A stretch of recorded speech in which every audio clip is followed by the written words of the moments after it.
छेपक श्लोक में आचार्य महाराज यहाँ पर बतला रहे हैं। कृत्वा कायुत सरगम चतुरष्ट दोष विरहितम सुपरिशुद्धम अति भक्ति संप्रयुक्तो यो बंदे सो लघु लभते परम सुखम। जो जीव संप्रयुक्ता अत्यंत भक्ति से युक्त होकर के, किससे युक्त होकर के, जो भव्य जीव अत्यंत भक्ति से युक्त होकर के, किससे, अत्यंत भक्ति से युक्त होकर के, चतुरष्ट विरहितम 32 दोषों से रहे, सुपरिशुद्धम। ध्यान दो, जो हम 9 बार नमोकार मंत्र पढ़ते हैं, जो हम 9 बार नमोकार मंत्र पढ़ते हैं और कायुसर करते हैं, पंडित साहब, जो हम नमोकार मंत्र पढ़ते हैं और कायुसर करते हैं, तो उस नमोकार मंत्र को पढ़ते समय कायुसर, ध्यान दो, 32 दोषों से रहित होता है 9 बार नमोकार मंत्र। कितने दोष हैं एक कायुसर के? एक कायुसर आए, क्या मालूम क्या किया, नोट गिने के नमोकार मंत्र पढ़ा, खड़े हो गए, एक कायुसर्ग 32 दोषों से रहित होना चाहिए, तो वो कृति कर्म असंख्यात गुड़ी कर्म निर्जरा का कारण होता है। और यदि तुम मुनिराज को दर्शन करते और ऐसे ही मुंडी की और तुमने 9 बार नमोकार मंत्र नहीं पढ़ा तो तुम्हें वंदना का फल नहीं मिलेगा। मुंड वंदना है, मुंड वंदना।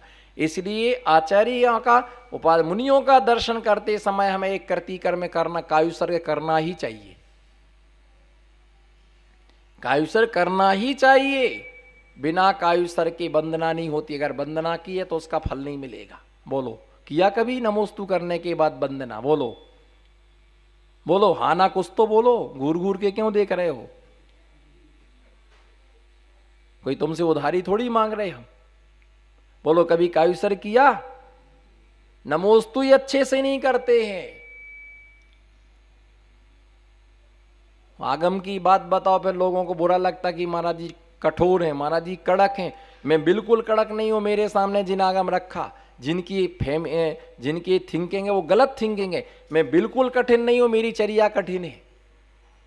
मैं बिल्कुल भी कठोर नहीं हूं, मेरा चित्त बिल्कुल भी कठोर नहीं है। मेरा मन वचन काय है ना बिल्कुल सरल है, लेकिन मेरी चर्या कठोर है। और जिनकी चर्या कठोर होगी वो तुम्हें अनुशासन में रहने का पाठ सिखाएगा, और जो अनुशासन में रहने का पाठ सिखाएगा उसको तुम अपना द्रोही समझोगे, उसके लिए तुम अपना दुश्मन समझोगे, उसको तुम अपना बैरी समझोगे।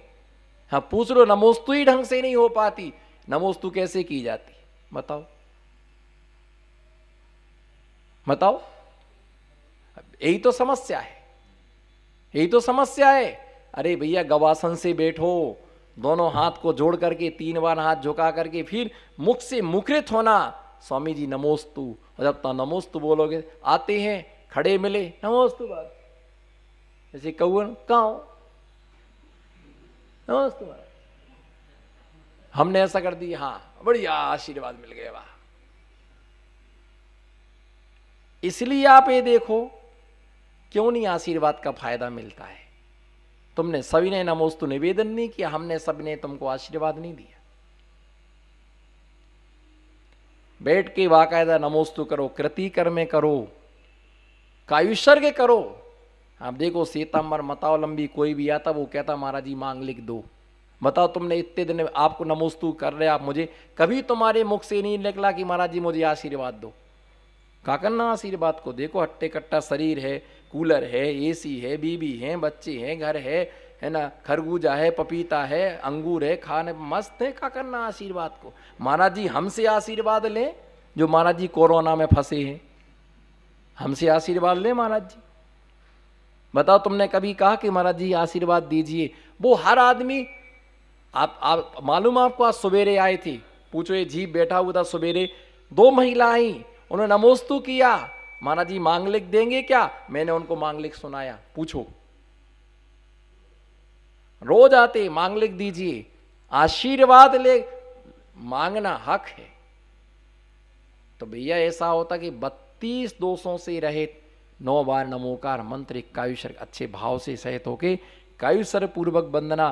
तो ऐसे जो परिशुद्धम, अत्यंत निर्मल, अत्यंत विशुद्ध, निर्मल और विशुद्ध कायुसर्गम। कायुसर का मतलब होता है कि जब तक मैं 9 बार नमोकार मंत्र पढ़ रहा हूं तब तक काय से उत्सर्ग, उत्सर्ग माने त्याग, इस शरीर से ममत्व का मैं त्याग करता हूं, चाहे मच्छर काटे चाहे मक्खी काटे। अब कई लोग माला फेरने बैठेंगे तो मालूम कहां बैठती, पंखा के नीचे, जैसे तुम्हारे अंकल छत्र लगा गए हों। अब बैठ गए, अब देखना अच्छे से माला फेर रहे थे, आधी माला फेर भाई कि लाइट चली गई, उनकी लाइट चली गई, इनकी श्रद्धा चली गई। और देखो जब माला रहती ना तो उसकी रफ्तार 180 की स्पीड से।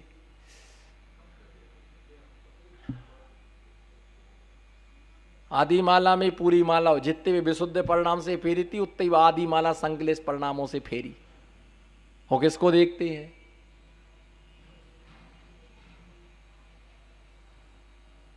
तो ऐसे जो काय करे वंदना करता है, सा लघु लभते परम सुखम, वह शीघ्र ही अतीन्द्रम मुक्ति सुख को प्राप्त। ऐसा जो जीव है वो अति शीघ्र समय में मुक्ति के लिए प्राप्त होता है। हम दर्शन करते, पूजन करते, इन सब चीजों में हंसी मजाक नहीं चलती है। ये कर्म निर्जरा के कारण है। भगवान के दर्शन में हंसी नहीं चलती, जाप में मजाक नहीं चलती, स्वाध्याय में ठिलठिली नहीं चलती। ये सब धर्म का स्थान है। और धर्म के स्थान पर जब मर्यादा नहीं है तो बताओ घरों में क्या मर्यादा रहेगी। साधु जन भी कायुसर करते हैं तो वो भी कितनी सावधानता से करते तो भी उनके कायुसर्ग में दोष हो जाता। कायुसर कर रहे और पूर्व दिशा में देख रहे, पूर्व दिशा का दोष। कायुसर कर रहे पश्चिम दिशा में देख रहे, पश्चिम दिशा का दोष। दक्षिण दिशा में, उत्तर दिशा में, आग्नेय, रेरत, वायव्य, है ना, दिशा में विदिशा संबंधी 8 दोष हैं। स्तन दृष्टि दोष। कायुसर कर रहे अपने इधर देख रहे। घोटक दोष, घोड़े की तरह पैर हिला करके कायुसर कर। लता नाम का दोष, लता की तरह हिलते हिलते, लता नाम का दोष है। तो इतने दोषों को टाल करके एक कायुसर करने के लिए 32 दोष टालना होंगे। अब 32 दोष ही नहीं मालूम तो टालें क्या। ज्ञान हो तो प्रश्न होते हैं, बोलो। ज्ञान हो तो, अब ज्ञान ही नहीं तो प्रश्न क्या पूछे। तो इसलिए ऐसा जो ये दिया कि परिशुद्धम, मैं उसका क्या करता हूं, कायुसर करता हूं। और जब जब भगवान की वंदना करो 9 बार नमोकार मंत्र तो पढ़ना ही चाहिए।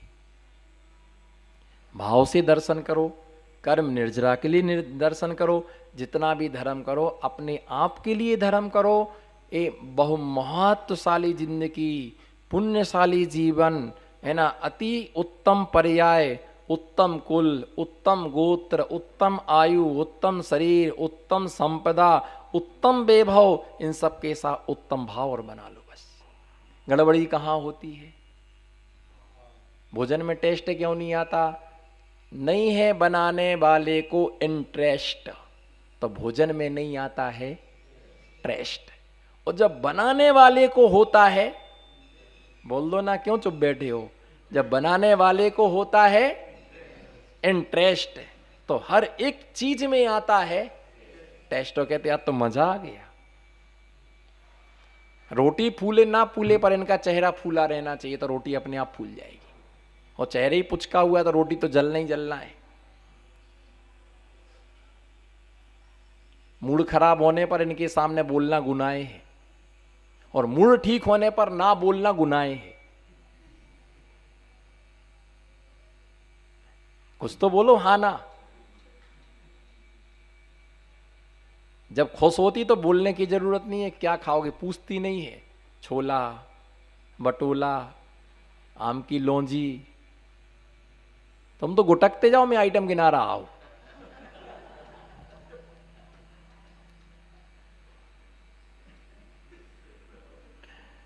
तुम तो गुटकते जाओ, मैं आइटम गिना रहा हूं। और जब नहीं खाओगे तो जबरदस्ती एक गुलाब जामुन मुंह में भी ठूस देंगे, ऐसा क्या करते, खाओ ना, कितने अच्छे से बनाए। और जब मूड नहीं हो तो थाली में से उठा ले जाए, कितना खाते हो, वैसी तो गैस बन रही और इतना डकारते हो। तो भैया भावों की सब सर्वत्र भावों की विशेषता है। मार्केट में भाव होता है तो खुशी होती है, और भाव गिर, एक पेपर आता है, पेपर में एक सिंगल पेज आता है जिसका होता है भाव, एक सिंगल पेज, उसमें कोई तस्वीर नहीं, कोई फोटो नहीं, अंक अंक लिखे रहते हैं, किसका उतरा किसका चढ़ा, वो सबसे पहले पेज आता है, वो किसका चढ़ा किसका उतरा, वो देख के ही हालत उतर जाती, देख के खुश हो जाती। तो ऐसे ही जैन दर्शन में भावों का है। इस प्रकार से इसकी व्याख्या तो बहुत है, मेरे में इतना ज्ञान नहीं कि मैं इस छंद की व्याख्या कर सकूं, लेकिन जितना हमें ज्ञान प्राप्त है उसके अनुसार हमने इस छंद का अर्थ किया। समयानुसार समय तो पूर्ण हो गया है, पर अभी व्याख्यान बहुत बाकी है। आप सबकी क्षमता पूर्णता की ओर है, इसलिए मैं इस छंद से विश्राम लेता हूँ। ओम नमः। सबको क्षमा, सबसे क्षमा। भी मौका मिल जाता है शाम को भैया व्रती करने का, मिलेगा तो एक साथ सब मिल जाएगा। बोलो, मिलेगा तो सब एक साथ सब मिल जाएगा, और नहीं मिलेगा तो कुछ भी नहीं मिलेगा। मिलेंगे तो 56 व्यंजन मिल जाएंगे भोजन करने को, नहीं मिले तो खाकरे के भी लाले पड़ जाएं, रोटियों के भी लाले पड़ जाएं, कभी कभी खिचड़ी भी मिल जाती है, खीर भी मिल जाती है, दरिया भी मिल जाता है, पुलाव भी मिल जाता है, और कभी कभी तो खिचड़ी भी नहीं मिलती है। तो ऐसे जो है कि जिस ये होंगे तो 5 कल्याणक होंगे ना, एक भी कल्याणक नहीं होगा। क्या होंगे तो 5 कल्याणक होंगे ना, एक भी कल्याणक नहीं होगा। तो ऐसे तीर्थंकर का प्रगति का बंदे करने वाला जीव 3 भवों का उल्लंघन नहीं करता है। छायक सम्यक दृष्टि 4 भवों का उल्लंघन नहीं करता है ना, इतने भव से वह ज़्यादा भवों को धारण नहीं करता है। जो है ना भव्य होता है, मुनि बनने के बाद वो 32 भवों का उल्लंघन नहीं करता है। जो भव्य होता है वो भव्य जीव 32 भवों से अधिक भवों का उल्लंघन नहीं करता है। नियम से 32 भवों में कर्मों का क्षय करके निर्वाण को प्राप्त कर लेता है। जो 32 भवों के अंदर भी कर्म नाश नहीं कर सका, समझ जाना वो क्या है, अभव्य है। बोलो, वो क्या है, अभव्य है ना। उसके लिए क्या कहा गया है, उसके लिए अभव्य का, क्योंकि भव्य जीव 32 बार से ज्यादा मुनि नहीं बन सकता है। ऐसे थोड़ी है कि तुम बनते ही रहो, ऐसे नहीं है कि पीछी कमंडल बिक रहे सो ले लो, आज ते ले लो, कल होते ले लो, कमंडल बिक रहे सो लेते जाओ, ऐसा नहीं है। 32 बार से तुम ज्यादा मुनि नहीं बन सकते हो। बस अगर बन रहे 32 मुनि, तुम कितने बार बनते रहो, अनंत बार भी मुनि बन जाओ, लेकिन तुम्हें मोक्ष नहीं होगा। जो भव्य जीव है वो 32 बार से ज़्यादा नहीं बन सकता। इसी प्रकार से जो भव्य स्त्री है वो 32 बार से ज़्यादा आरिका नहीं बनती है। इतने भवों के अंदर वो स्त्री लिंग का छेद कर ले, जिसका 32 बार आरिका बनने के बाद में भी स्त्री लिंग का छेद नहीं हुआ है, समझ जाओ कि वो अभव्य स्त्री है। अब उसकी पर्याय बदलती रहेगी पर स्त्री लिंग का छेद नहीं होगा। छेद और बदलने में अंतर है। छेद और बदलने में जिस स्त्री ने सम्यक दर्शन प्राप्त कर लिया वो स्त्री पर्याय में ना जाकर के नियम से मनुष्य पर्याय में जाएगी, तो स्त्री से उसका लिंग बदल गया, पुरुष पर्याय में आ गई। लेकिन पुरुष पर्याय में मायाचारी की, छल कपट किया, राग देश किया, विकारी भाव रखा, तो वहां से मर करके वो फिर कहाँ आ गई, वो स्त्री पर्याय में आ गई। तो इस प्रकार से कि इन स्त्री लिंग का जिसने छेद कर दिया वो पुनः स्त्री है ना, वो पुनः कभी स्त्री पर्याय में नहीं जाएगा। और बिना आरिका माता जी बने स्त्री लिंग का छेद कभी भी होता नहीं है। वो कठिन तपस्शरण तो स्त्री को करना ही होगा।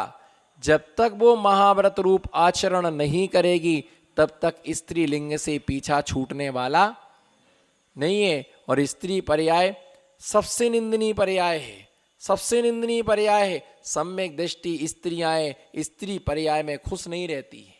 बोलो, सम्यक दृष्टि स्त्रियां बोलो सम्यक दृष्टि। स्त्रियां स्त्री पर्याय में खुश नहीं रहती हैं। किसी आरिका से पूछना आप इतना उग्र तपस्या क्यों कर रहे, आप उपवास करती हैं, केशलोंच करती हैं, पद विहार करती हैं, एक साटी का धारण करती हैं, 22 परिचय सहन करती हैं, है ना, 3 दिन मासिक धर्म का समय आता है, उस समय नीरस भोजन करती हैं, 3 दिन मौन रहती हैं, आप इतना तपस्या क्यों कर रहे हैं? तो उनका एक ही उत्तर होगा, स्त्रीलिंग का, स्त्रीलिंग का छेद करने के लिए, है ना, जितनी मुनि में, है ना, मोक्ष जाने के लिए जितनी शक्ति लगती है उससे 1000 गुनी शक्ति स्त्रीलिंग का छेद करने के लिए चाहिए। कोई जरूरी नहीं है कि इतना उग्र तपस्या करने के बाद स्त्रीलिंग का छेद हो ही जाए। जरूरी नहीं है कि स्त्री आरिका बन जाए और उसका मायाचार, कपट, इंद्रजालपना, छल छिद्रपना, कपट करपट चर्या उसकी क्या हो जाए, छूटी जाए। कपट करपट जो चर्या है वो कपट करपट चर्या जो है वो कपट करपट चर्या उसकी क्या हो जाए, छूटी जाए, है ना। मायाचार रूप जो है वो मायाचार रूप परिणाम। तो इसलिए ये ध्यान रख करके चलना कि स्त्रीलिंग का छेद करने के लिए, स्त्रीलिंग का छेद करने के लिए आरिकाओं के व्रतों को क्या किया जाता है, धारण किया जाता है। और इसलिए वो उग्र से उग्र तपस्या करती है। कितना वो 3 दिन का कठिन काल होता है, क्या 3 दिन का कितना कठिन काल होता है, इतना कठिन काल होता है, इतना कठिन काल होता है 3 दिन का इतना कठिन काल होता है कि एकांत में रहना, मौन रहना, 6 रसों का त्याग करके नीरस भोजन करना, उसी में गमनागमन करना, एकांत से बाहर में नहीं निकलना, किसी भी पर पुरुष का अवलोकन नहीं करना, इत्यादि उनकी चर्याएं होती हैं। वो अपने गुप्त रूप से उन चर्याओं का क्या करती हैं, पालन करती। इतना कठिन तप करने के बाद में भी उनका स्त्रीलिंग क्या नहीं होता है मालूम? अनंगशरा ने, ध्यान दो, अनंगशरा ने 3000 वर्ष तक तप किया जंगल में रह करके।